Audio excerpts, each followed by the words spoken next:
Hello, everyone. Welcome to this week's It's Worth a Shot. We this week have Melanie Williams with the Montana chapter of the Alzheimer's Association. And Maynette, next slide, please. Our usual disclaimer, since we do have a third party, this presentation may contain information and or content supplied by third parties. This information does not constitute endorsement or recommendation by Mount Pacific. So it's great information for you all. And we're not taking bias or opinions or anything of that such. Minute. Okay. And then reminders, updates. June is Alzheimer's and Brain Awareness Month. There is a link here for the Alzheimer's Association for some more information on that. Great resources, great trainings, and amazing people like Melanie on the team. Bride Month, Diversity and Inclusion. Another link for some history on this if you want some more information. And then on Friday, we have our last session of the Management and Patients on MOUD. It's going to be covering key takeaways and series wrap up. If you have missed all of the previous sessions, you can still register and gain access to previous recordings. So you are not completely missing out if you've missed the previous ones. Maynette, next slide. And then next week, we have a emergency preparedness training on who and what is ASPR Tracy. So please register for that.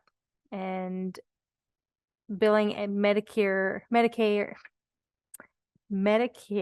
and respiratory vaccines. If you are looking for some resources or guidelines for billing, please use those links and they'll be able to give you a hand. And overcoming COVID vaccine payment challenges, recording and webinar recording.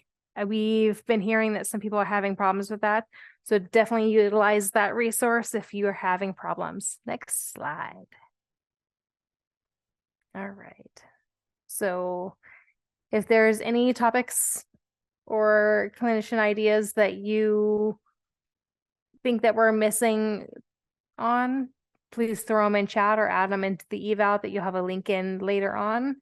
And we will continue to meet every Wednesday unless it's on or right next to a holiday. Go ahead and do the polling questions. We've got a couple for you.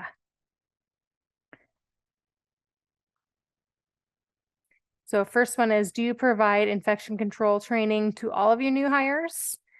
Only to your infection prevention staff, to all clinical staff, or all new hires? And the second one is, do you offer annual refresher infection control training to all of your current staff? Going to give you guys a minute or two to get that taken care of.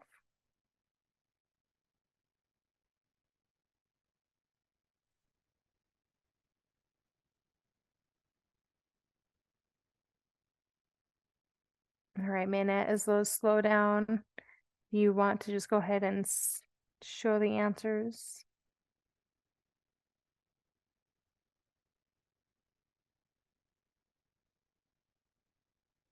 Perfect. We like to see those answers. All right. And then as usual, if there's any resources or questions that you guys would like to have, let us know and we will get those out to you. So now I'm going to introduce Melanie Williams with the Alzheimer's Association, the Montana chapter. And Melanie, screen is yours. All right. Thanks, Jamie. Thanks for having me today. You can go ahead and click to the next slide. So as Jamie already said, my name is Melanie Williams. I am the program director for the Montana chapter. There's only one staff person in my position, and then we have one development person right now. We're working on filling a few vacancies, but we really do rely on our volunteers to help us carry out our mission across the state. So if anybody's interested after this in becoming a volunteer, I'd love to visit with you. My story started with my mom. This is my mom in 2015. She was a diabetic, type 1 diabetic, but was also noticing some things with her memory. What was interesting is that my mom also did neurofeedback and could have highly intellectual conversations with doctors. When we went to this clinic in San Francisco, she could talk about the brain in ways I had never heard anybody talk about it before. And yet every night when we went downtown San Francisco or down to the piers, it was as if she'd never seen San Francisco before. We were pretty sure at that time that it was her diabetes, and I worked very hard to try to help her manage it. We got her a CGM. I did everything I could to help her manage it, to take some stress out of her life, to really help bring her memory back. And it just kept progressively getting worse. It got to the point that she had 3 hospitalizations in 1 month. And of course, as you all know, that's a red flag. And so at that time, her health team said she really needs some more assistance. So nobody in Helena would take a type 1 diabetic at that time in a assisted living. So she ended up going to Billings, where my brother is. He's an RN at Billings Clinic. And we found assisted living there that would take a type 1 diabetic. And she was then diagnosed with dementia, which for me was huge because I had become so tunnel focused on diabetes that I hadn't even branched out into what else it could be. I was just working so hard to try to manage her diabetes. So go ahead and click the next slide. She just passed away this last February after a nearly 10-year battle with dementia.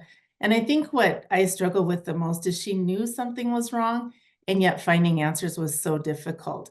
And it was also very lonely. It was lonely for me. It was lonely for my mom. We had no idea what was going on, and we didn't know who to reach out to. Mom was doing and saying things that didn't make sense.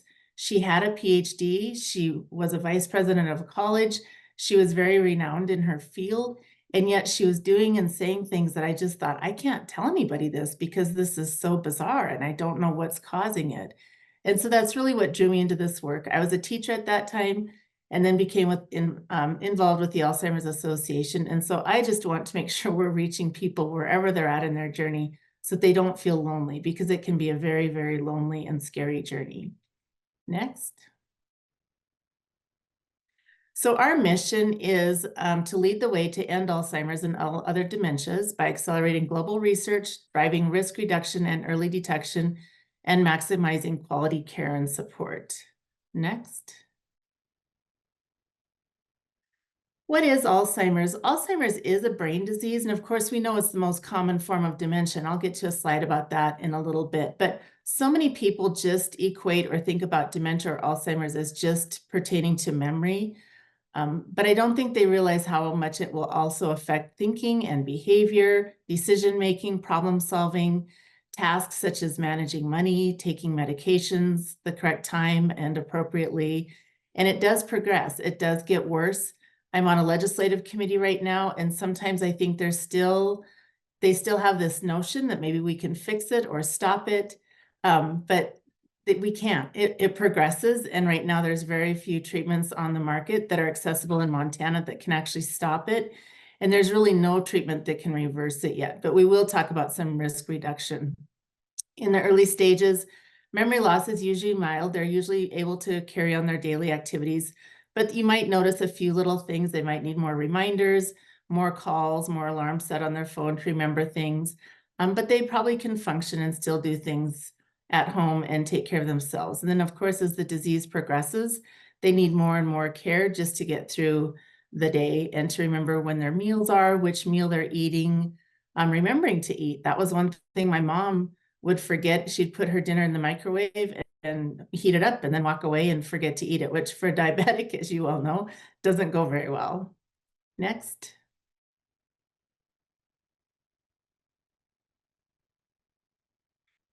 So the Alzheimer's Association symbol stands for bringing the mind and science together. So if you see the circle around the man's head, that's the person.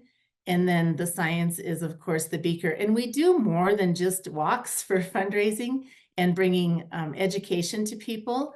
That's under our care and support would be our education, our resources, anything that's online that could be used as an educational tool. We also do advocacy. Several of us went to Washington, D.C. this past year and met with each of our congressmen and or one of their staffers and really pushed for more funding for especially help in rural areas. We have the Enact Act right now that we are reauthorizing, the BOLD grant, which Montana just received its first BOLD grant, and it's a 5-year grant. BOLD stands for Building Our Largest Dementia Infrastructure. And what we're really hoping to do in Montana is get more resources in place in rural communities where people are living so that they have something in place right away when they find or are diagnosed with dementia. And so we're really very involved with our congressman to make sure that all of that money that is necessary to get support, especially in rural areas, is getting to Montana. We do education and awareness programs such as this one. This is actually considered an awareness program since I'm not providing you with a specific curriculum. Research, I actually get to go to Philadelphia at the end of July to our AAIC conference. That stands for Alzheimer's Association International Conference. Scientists from all over the world bring their research. What I'm really excited about this year is McLaughlin Research Institute out of Great Falls will be there. Tiffany McBain will be there presenting her research, which is taking place at McLaughlin right now. And then, of course, diversity, equity, and inclusion. Montana is considered underserved because we are so rural, but we're also reaching out to our tribal nations and to our LGBTQ community. And since it is Pride Month, I just wanted you all to be aware that we do have a brochure called the LGBTQ Caregiver, because it does look very different in that community than it does probably for a family that's more of a heterosexual relationship. Next. So here are some statistics, facts and figures about Alzheimer's. Nearly 7 million Americans are living with it. In Montana, 21,000 people are living with Alzheimer's and dementia, although, as you well know, Montanans aren't very eager to disclose that kind of information, so I would guess it's a little bit higher than that. At this point, we also have 17,000 caregivers, which is a little low because usually for every one person with dementia, you have 2 caregivers. So 17,000 seems a little bit low. One thing I think we might be dealing with in Montana is people not recognizing that they're a caregiver. And so just making sure that they know that that's not a bad thing and that we're there for them, because their risk of developing depression or their own chronic disease actually increases when they become a caregiver for somebody with dementia.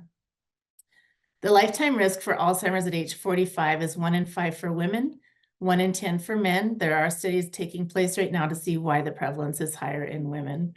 Older Black Americans are 2 times as likely to have Alzheimer's or other dementia than whites. Older Hispanic Americans are 1.5 as likely.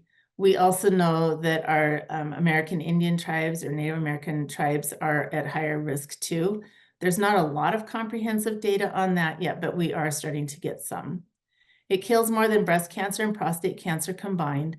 1 in 3 seniors will die with Alzheimer's or another form of dementia. Most of them have a comorbidity. And so, of course, that complicates it when you have memory issues and problem-solving issues. It's harder to manage your other chronic diseases.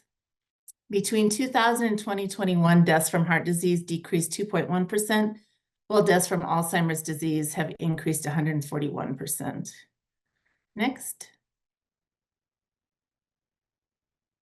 These are some Native American statistics, and I won't go through them in detail because there's a lot here, but I think there's enough evidence to indicate the lack of trust, feeling like they won't be heard, feeling like they haven't been heard in the past, also wanting to know if they do have a dementia or some memory loss, but not wanting to ask for it. So it's definitely something that we are working on and looking into, especially through our public health relationship right now, in getting more information onto our reservations and into our tribal nations. As you all very well know, the opioid epidemic is very prevalent. And so most of Native Americans don't even think they'll live long enough to develop a dementia. Next slide. It has a huge impact on families. It really does become a family disease. Approximately 2/3 of caregivers are women. More specifically, over 1/3 of dementia caregivers are daughters, which was my case. And I also had kids in high school. So I was part of that sandwich generation, trying to care for my mom and keeping up with all of my kids' activity. Of the total lifetime cost of caring for someone with dementia, 70% is borne of families, either through out-of-pocket health or long-term care expenses, or from the value of unpaid care. you can't turn in a bill for dementia. And so it's often something that just comes out of the family pocket, impacting Montanans hugely.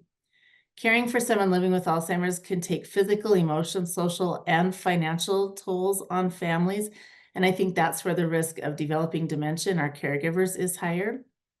83% of the help provided to older adults in the United States comes from family members, friends, or other unpaid caregivers. So in other words, people coming to help, so that giving a little bit of respite so that the caregiver can go out and get groceries, go to doctor's appointments, caring for somebody, maybe having to quit their job, leave their work early, go to work later because they're needing to care for somebody that has dementia, and eventually maybe having to quit their jobs because the person can't be left alone and either memory care is not available, they don't have the funds for memory care, and so somebody has to take that responsibility on in the home to care for that person. Compared with caregivers of people without dementia, twice as many caregivers of those with dementia indicate substantial emotional, financial, and physical difficulties. And I've also seen some statistics that talk about substance abuse too in caregivers who are trying to cope. Next. This is the umbrella, or dementia is the umbrella term for all types of dementias, including Alzheimer's. Alzheimer's just happens to be the most prevalent. Vascular, Lewy body, frontotemporal are some of the others. In some instances, you can find about 100 dementias. There are many, many types. One of the hardest things about diagnosing is that most people are living with a mixed dementia. So they might have Alzheimer's and vascular dementia, or they might have Alzheimer's and Lewy body, or frontotemporal and vascular. So it makes diagnosing it very, very difficult because of the mixed dementias. Next. It is a continuum. We've heard in the past of doctors giving it a number or saying, well, your loved one's at a 4 or 5 or a different number. We're finding, though, that symptoms might start 20 years before we ever see, or the biological changes might start 20 years before we ever see symptoms in the person living with Alzheimer's. It will then develop into an MCI, or mild cognitive impairment. Not everybody with MCI develops dementia. I think that scares some people and they're pretty sure they're going to get dementia. It doesn't always develop into a dementia. And then we have the mild, moderate, and severe stages. These are very fluid and people can fluctuate in and out of the stages. But of course, they'll progress through this continuum as the disease progresses, but they might still have some very lucid moments. By the end, it's interfering with almost all of their daily activities, forgetting how to eat, eventually forgetting how to swallow, becoming incontinent, not sleeping, many of those things that come with the later parts of the disease. Next. We are really pushing for an early diagnosis in Montana, and that's hard because we don't even have a PET scan that can diagnose it. The isotope that is used, or to follow the tracers, or to look for the tracers, has to come from Spokane, and it can't make it here in time. So the closest place that we have to send people is Spokane, which is very impractical. However, we still encourage people to try to find out as much as they can from their doctor. It really does give them time to have some conversations, to wrap their head around what's happening, maybe make some financial and legal decisions that they can't make later on. Also, with all that we're learning about lifestyle interventions, they could start to incorporate some lifestyle interventions that might actually slow the progression. Maybe getting out and socializing more, going for a walk every day, eating whole foods, some things like that, challenging their brain could actually start to slow the progression. There's a cost savings for families too if some of these conversations take place early so that plans can be made. Next. Currently, there is no single test to determine if somebody has Alzheimer's. Like I said, a PET scan is the closest that we have and the most accurate. It's still not 100% accurate, but we are looking at some testing that or some diagnostic tools that might be coming out soon, I hope. I'm hoping to hear more at AAIC. A blood test would probably be the best for Montana. I'm really hoping something like that comes through soon. They're very, very close. They just don't have a big sample size right now to determine if it's fully accurate, but they're very close. Also, spinal fluid is being looked at very closely, and some people are already using spinal fluid. They can do the cognitive testing or screening in the offices, and all that really does is indicate that there might be some decline to look at further testing. And then, of course, a physical exam by a doctor or a physician, anybody who knows that person well and has seen them over years probably has the best idea of whether or not things are changing as they come in for their visits. Next. I really like this slide because it does show that although we're making advances in many of our drugs in this area, there is no drug that is foolproof in all stages of the disease. So if you look at those first yellow ones, those just treat the symptoms. They've been around since about 1996, but they're only really working in the middle stages and maybe middle to severe stages. Often when people are in the severe stages, families really want more medications, but at that point they're ineffective. There are some new drugs out for insomnia and agitation, but again, they only work in the middle stages. Our two treatments that have been FDA approved, I shouldn't say ours, they belong to pharma. But those only work in the really early stages of the disease. They won't work in the later stages of the disease. Aducanumab or Aduhelm was pulled by the company, by Biogen, just because it's so expensive and it's a bit cumbersome. Leqembi has proven to be less expensive and a little bit cumbersome, although it's still an infusion to have that. Right now in Montana, I don't know of anybody that's treating with Leqembi. Next. I think I talked about this. One thing to note, though, is as we progress in the era of treatment, people will be able to combine a treatment with some of those earlier symptom modifying drugs. However, they won't be able to combine treatments. So if they were doing Leqembi and donanemab comes out, it's not recommended that they do both of those, but they could combine either one of those treatments with one of those earlier drugs that we were showing on the spectrum or on the graph that work with the symptoms. There are a lot of tests and a lot of research going on right now in this area. And of course, there are side effects. And right now, most of them are infusions. But we are hoping that as we continue into this era of treatment, that we find new ways under the skin they're looking at for some of these treatments so that people aren't needing to find infusion centers. And of course, in Montana, this will all be huge because all of those, I think, are barriers to treatment. Next. These are the education courses that we provide currently. It is changing, it's updating. We are combining several of these into what's called the empowered caregiver. And I love that because I really do think that we need to make caregivers feel like they're in control because this journey can feel so out of control. So it takes them through effective communication strategies. It takes them how to build their team with friends, families, medical professionals. It talks about how to respond to dementia-related behaviors. And I think that's where Mountain Pacific Quality Health comes in mostly, is that we're really trying to reduce those ER visits and even just hospitalizations if it's something that can be changed through how they respond to behavior or how they communicate with the person. We know the person living with dementia, if they're triggered, behaviors can easily escalate and get to the point that the caregiver doesn't know what to do. So they're taking them to the ER, the ED, because they don't know what to do.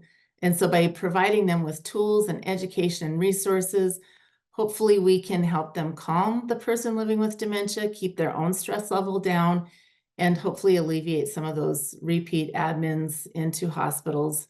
And also reminding them too that they do have to take over medications at some point, and they do have to take over meal planning, and they do have to take over grocery shopping. But that's something that we can help them with in organizing that. Next.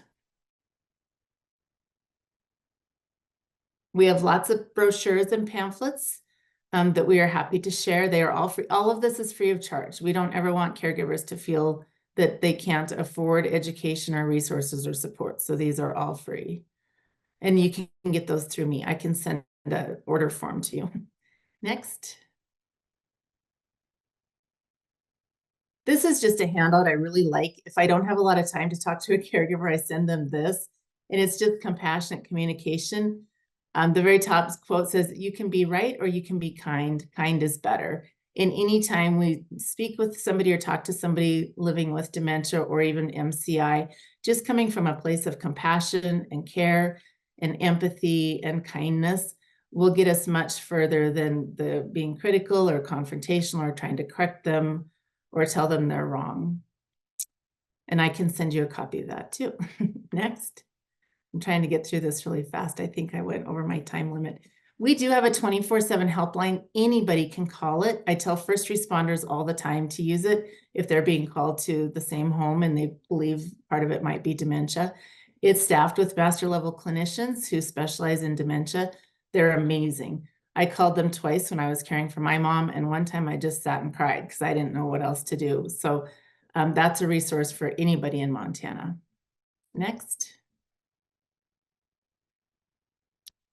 This page I really, really like. It's called the ALZ Navigator, and it creates an action plan. So when somebody maybe is wondering about guns in the home or driving or how to get them to bathe and take a bath, you can go into this. It will ask you a few questions and it creates an action plan. And it gives you tips and ideas for how to approach that person. How do you make it so that they want to take a bath and it doesn't become a fight? How do you start having the conversation about taking away the keys?